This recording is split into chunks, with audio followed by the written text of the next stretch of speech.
Our question this week comes from Eric Norris about his whale's tongue agave, which he grows in a container. Recently, Eric moved and his beautiful, mature plant went from being very healthy to looking washed out, yellow, and a bit shriveled. Well, Eric, the issue here is sun scald, an easy problem to remedy by moving the plant to a shadier spot. I'd bet that this plant's location at your old house was much shadier than its new spot. Most agaves can take full sun, but whale's tongue is also quite happy in light shade or bright filtered light. Much like humans, plants become accustomed to the amount of light that they receive over time and are damaged if overexposed too quickly. You can acclimatize plants to more sun, but the large dose that this agave received all at once was more than it could handle. The sun has destroyed the chlorophyll in the leaves, hence the washed out color, and the pattern of discoloration isn't reversible. But the plant should recover and may even produce offsets for you to transplant. If you choose to plant this agave in the landscape, plant in partial shade or a bright filtered spot, protected from the harsh afternoon sun.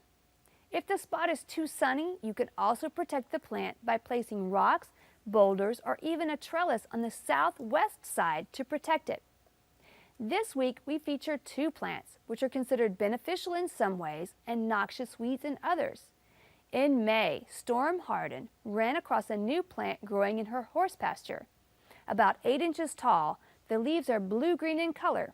Its petals change color over time, going from red to white and finally to orange. Peckerwood Gardens Director of Horticulture Adam Black identified it as a Glaucium, possibly species Corniculatum. Exotic and natural, it's naturalized in Texas and many other parts of the country.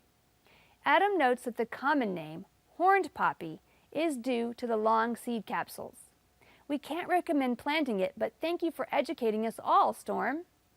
And Mike Dunn spotted this prickly plant growing where he'd sown tomato seeds. This is buffalo burr nightshade, Solanum rostratum, also called simply buffalo burr. According to Andrea DeLong Amaya, Director of Horticulture at the Lady Bird Johnson Wildflower Center, its seeds can be transported on animal fur. So perhaps they lay dormant in the soil until Mike began to cultivate it for his tomatoes. Buffalo burr is a drought-tough native plant, and its flowers provide nectar to pollinators, but it's highly toxic to humans and is considered a noxious weed in some states. It's also very painful to remove, so wear long, heavy gloves when digging it out.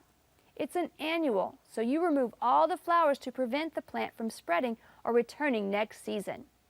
We'd love to hear from you. Visit centraltexasgardener.org to send us your questions, pictures, and videos.